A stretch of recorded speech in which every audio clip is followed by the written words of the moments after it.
Há quem diga que as escolas são os lugares mais seguros que existem, mas a verdade é que não existe um lugar 100% seguro, nem mesmo a nossa casa. Dito isso, na história de hoje, a vítima, uma garotinha tão jovem, foi impedida de chegar nesse suposto local seguro porque um monstro com uma longa ficha criminal estava à espreita. Era 26 de janeiro de 2017, quando Aliena DeFries, uma adolescente então com 14 anos, foi sequestrada, violentada, torturada e assassinada em Cleveland, Ohio, em plena luz do dia, a caminho da escola. E o caso dela gerou tanta comoção e teve tantas falhas que levou até mesmo a uma mudança na lei dos Estados Unidos.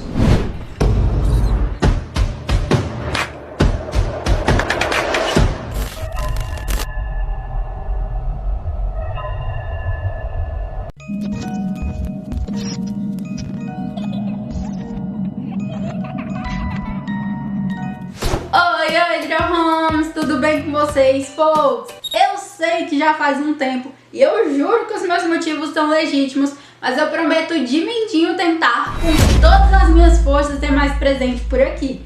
Afinal, eu quero fazer disso o meu ganha-pão. Mas sem mais enrolação, bem-vindos ao Yellow Tape, o seu canal de crimes reais e histórias polêmicas. Eu sou a JBB e ao que parece, em alguns dias da semana eu serei sua contadora de histórias criminais, enquanto em outros eu serei a sua sommelier de tretas. Toda semana eu vou trazer casos novos, então se vocês se interessam por esse tipo de conteúdo, eu peço humildemente que vocês se inscrevam no canal, porque isso vai me ajudar pra caramba. O caso de hoje é super pesado, então se preparem e simbora começar.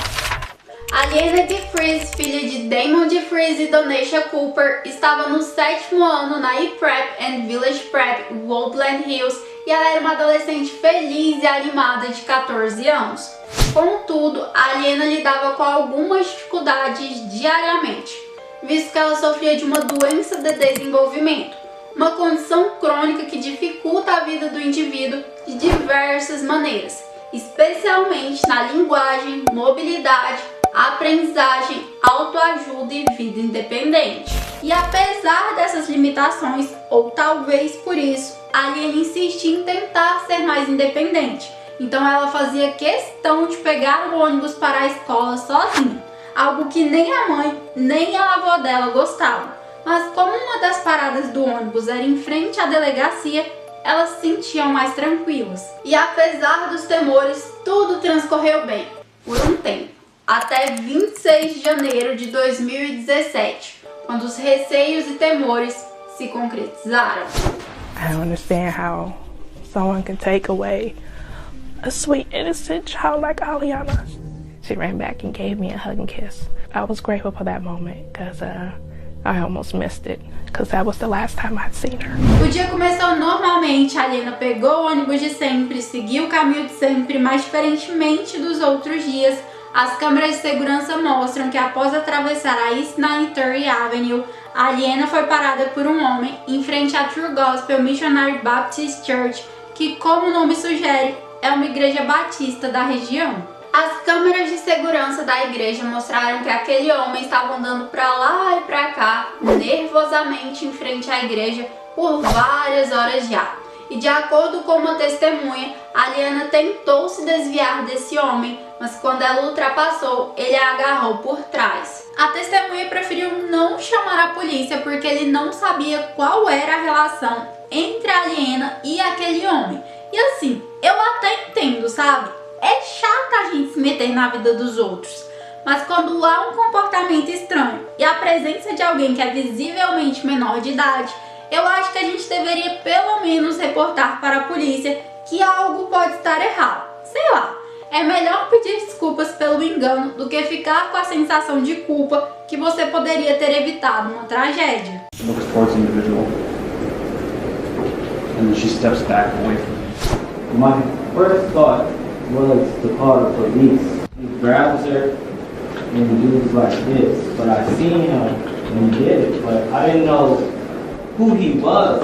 E depois desse homem ter pego a Aliena, outras câmeras mostraram ele a levando para uma avenida diferente. E ok, agora é o momento em que vocês me perguntam, mas quem era esse homem? E a resposta é Christopher Whitaker, um homem nascido no Tennessee em 1973 e um criminoso com um longo histórico criminal, incluindo furto, roubo agravado, agressão criminosa e agressão sexual. E embora a ficha seja grande, eu vou destacar apenas o crime cometido em abril de 2005, quando Christopher bateu na porta da casa de uma mulher pedindo para usar o banheiro, e quando ele voltou do banheiro, ele a golpeou no pescoço com uma tesoura. Ele a sufocou até que ela desmaiasse, e quando ela acordou, algumas horas depois, ela estava com sangue escorrendo do pescoço, estava sem as roupas íntimas e estava com dores muito fortes no corpo inteiro. Exames médicos comprovaram que ela foi violentada e o Christopher foi preso e condenado a 4 anos de prisão. Um tempo pífio, vamos combinar. E ele também foi registrado como agressor sexual. Como o tempo de condenação dele foi uma piada, em 2009 ele foi liberado. E embora ele tenha cometido outros crimes, nenhum deixou por muito tempo na cadeia. Mas isso já nos deixa ter uma boa noção do que ele era capaz. Então voltemos para 26 de janeiro de 2017, pois após sequestrar a Aliena, ele a levou para uma casa abandonada, onde ele a violentou. E após cometer essa maldade, ele utilizou uma furadeira, uma chave de fenda, uma chave especial, um estilete e um martelo para golpear, perfurar e esfaquear a Aliena de Freeze até a morte. A causa da morte foram as perfurações e a força exercida nos golpes. Então vocês podem imaginar o quanto essa garotinha sofreu. Após cometer os crimes, o Christopher voltou para a igreja, o que me parece bem doentio, dado que ele havia acabado de fazer, mas já já a gente volta para esse cenário, pois agora nós vamos começar a investigação, pois a gente já sabe o que aconteceu, mas os pais da Aliena e a polícia ainda não tinham a menor ideia. O crime aconteceu na manhã do dia 26, mas só às 4 da tarde, quando a Aliena não voltou da escola, foi quando a Donesha percebeu que algo estava errado. Ela ligou para a escola e só aí ela ficou sabendo que a filha nunca chegou lá, de modo que ela imediatamente ligou para a polícia. Iniciou-se uma busca massiva pela Aliena, todos os noticiários passavam o desaparecimento dela, todo mundo da cidade ajudava nas buscas e no dia 29 de janeiro, 3 policiais encontraram o corpo dela em uma casa abandonada. Havia uma trilha de sangue que ia da porta dos fundos até onde a Aliena estava, e o corpo dela estava em uma poça de sangue. Ela estava nua, com exceção das meias, e haviam sinais claros de tortura, em especial no rosto. O estilete foi usado para cortar o pescoço dela, a furadeira para fazer 4 buracos nas bochechas dela e um na testa, sendo que esse fez com que o globo ocular direito da Aliena se deslocasse. Haviam outros machucados espalhados pelo corpo dela e muitos deles apresentavam sinais de cicatrização, o que implica que eles foram feitos várias horas antes dela morrer. Ou seja, ela foi literalmente torturada até a morte. Às vezes a humanidade me assusta. As roupas da Aliena haviam sido rasgadas, todas elas estavam ensanguentadas e estavam espalhadas por diversos locais da casa. A polícia também encontrou a mochila dela e as ferramentas utilizadas no crime. Aliás, as ferramentas estavam sujas de sangue e arrumadas em uma mesa, no que a polícia descreveu como sendo uma estação de trabalho improvisada. Para vocês terem noção da severidade do crime, o corpo da Aliena só pode ser identificado pela arcada dentária. E ela recebeu tantos golpes que os legistas não conseguiram identificar qual deles provocou o falecimento dela. Quanto ao Christopher, o DNA dele foi encontrado no corpo da Aliena e como ele já havia sido preso, as informações dele estavam no banco de dados da polícia, o que o levou a ser preso às 7 da noite do dia 2 de março de 2017. O Christopher foi interrogado pela polícia diversas vezes e todas as vezes ele contava uma história diferente. Sinceramente, não havia muito que ele pudesse fazer, porque o DNA é uma prova praticamente irrefutável. No começo ele até tentou negar o envolvimento dele no crime, mas quando confrontado com as provas, ele jogou toda a culpa no uso de cocaína, dizendo que ele não estava são quando cometeu os crimes, que ele teve um apagão e que ele jamais faria nada daquilo se ele estivesse sóbrio. E esse é o momento que a gente volta para a igreja, pois vocês se lembram que eu mencionei que após cometer todas essas atrocidades, o Christopher voltou para a porta da igreja? Pois é, lá ele ajudou um pastor a descarregar algumas caixas de comida do caminhão e, segundo esse pastor, o Christopher estava calmo. Aparentemente ele estava bem normal, sem qualquer sinal de estar chapado, muito menos fora de controle.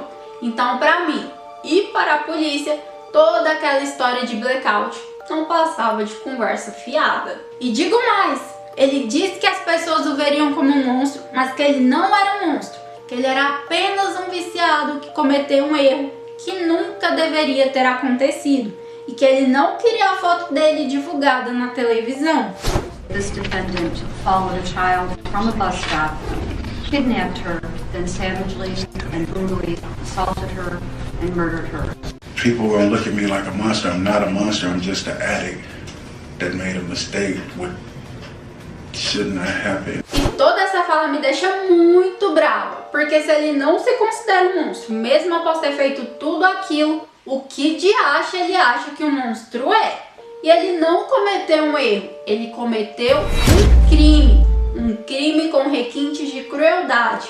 E por último, essa é a foto dele, de novo, porque eu quero mais é que todos vejam a cara do homem que foi capaz de fazer tudo isso. Mas voltando a ser uma pessoa civilizada e racional, o julgamento do Christopher Whitaker começou em 1º de fevereiro de 2018 e a defesa dele tentou ir naquela mesma linha do ele cometeu esse crime, mas ele não estava em plenas faculdades mentais. blá blá blá blá blá, o que obviamente não colou, porque todas as evidências apontavam que ele estava consciente do que fazia e era apenas um ser humano horrível mesmo. I'm going to go to every pre-trial, every trial, everything, so he sees my face. E ao final do julgamento, ele foi considerado culpado de múltiplas acusações, sendo que em 26 de março de 2018, ele foi condenado à pena de morte, com o juiz declarando que as circunstâncias atenuantes eram ínfimas em comparação com a barbárie das evidências. We, the jury, in this case, being duly impaneled and sworn, do find the defendant, Christopher Whitaker, guilty of aggravated murder. A mãe da Helena diz que a morte ainda é boa demais para ele e que ela não acredita que ele sentirá nenhum remorso até sofrer o mesmo tanto que a filha dela sofreu. Já o pai da Helena diz que a morte é muito rápida, muito certeira, que ele merece sofrer, se sentar lá e pensar no que ele fez, dia após dia. I hate to say this, but I want him to suffer. Like, you know, he made my daughter suffer, but I also don't feel like he deserves to live for taking my daughter away from me. Death is too good for him. And I won't believe he has any remorse until he suffers like my daughter suffered. This apology means nothing to me. A título de curiosidade, aquela mulher que Christopher atacou em 2005 compareceu ao julgamento e apoiou a condenação dele. E eu sei que isso não leva a nada, mas eu fico pensando o que teria acontecido se ele tivesse recebido uma pena mais severa naquela época. Mas enfim, não dá pra ficar pensando nos e se. Nós podemos apenas tentar melhorar para que esse tipo de coisa não volte a acontecer. Em relação à condenação, o Christopher continua no corredor da morte e provavelmente ficará lá por mais algum tempo. Aliás, algum tempo depois da condenação, o Christopher fez um pedido de desculpas e eu vou deixar um pedaço aqui para vocês verem. From the beginning, I've accepted full responsibility for my actions. I assisted the detectives as to where to find my clothes and boots I was wearing that day. I never wanted this to happen, and ever since that day, I've been filled with regret and remorse. I will not try to hide behind drugs or alcohol. I will not pretend or lie because it wouldn't be fair to the family. I apologize to the family and the community for my actions. There is no excuse for what I've done. I can't imagine the pain the family feels, but I know the pain I felt when I had to look at what I've done. Assim, esse pedido de desculpas é uma tentativa de recorrer à pena de morte, mas pra mim é tão claro, tão nítido que ele está apenas lendo um papel, sem qualquer emoção ou sinal de arrependimento, que eu me sinto até mal em pensar na família tendo que ver isso. Sinceramente, se possível, eu acho que ele piorou a situação dele. Contudo, esse ainda não é o final dessa história. Vocês se lembram que eu falei que esse caso mudou as leis do país? Pois então, no funeral da Aliena, centenas de pessoas compareceram e a família iniciou uma fundação sem fins lucrativos no nome dela, sendo que essa fundação tem como objetivo ajudar crianças em situação de rua, auxiliar as crianças a encontrarem rotas seguras para a escola, verificar as casas abandonadas, auxiliar em questões de violência doméstica e mediar a relação entre a polícia e a comunidade. Um monte de coisas aconteceu nesse meio tempo e em 2019 os pais da Aliena denunciaram a escola que ela estudava com o que os americanos chamam de wrongful death, morte errada ou morte injusta, em tradução livre, que é uma reclamação quando uma pessoa ou instituição pode ser responsabilizada pela morte de alguém, pois segundo eles, a escola é culpada por não os ter avisado sobre a ausência da Aliena, visto que eles perderam preciosas horas de busca sem sequer saber que a filha estava desaparecida. Eu vou contextualizar essa situação para vocês entenderem o lado dos pais. A escola da Aliena possuía um sistema que enviava uma mensagem automática para os pais quando os filhos faltavam sem alguma justificativa prévia. E quando os Jeffries matricularam a Aliena lá, eles se cadastraram para receber essa mensagem. Todavia, no fatídico 26 de janeiro de 2017, quando a Aliena faltou, os pais dela não receberam nenhuma mensagem. A escola alegou que havia tentado mandar mensagem, mas que não havia dado certo, algo que foi comprovado ser mentira. Além disso, os Jeffries acusaram a escola de negligência, em especial por conta da deficiência da Aliena, e que tudo isso contribuiu para que nada pudesse ser feito no caso dela. Afinal, quando a mãe da Aliena ficou sabendo do desaparecimento, já eram mais de 4 da tarde. Além da escola, os Jeffries também acusaram a cidade por ter falhado em monitorar os locais abandonados e o que acontecia neles. Ao todo, eles pediram 15 milhões de dólares e eles não conseguiram esse valor.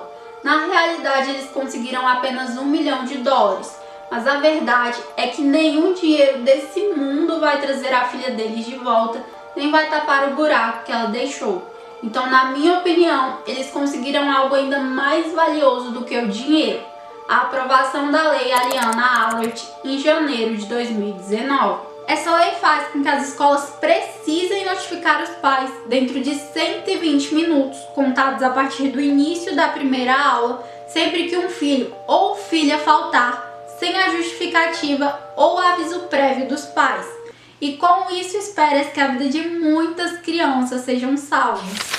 É isso, Little Homes, eu espero que vocês tenham gostado e se indignado comigo. E se vocês gostaram, eu peço gentilmente que vocês deixem um joinha, porque é isso que me guia por aqui.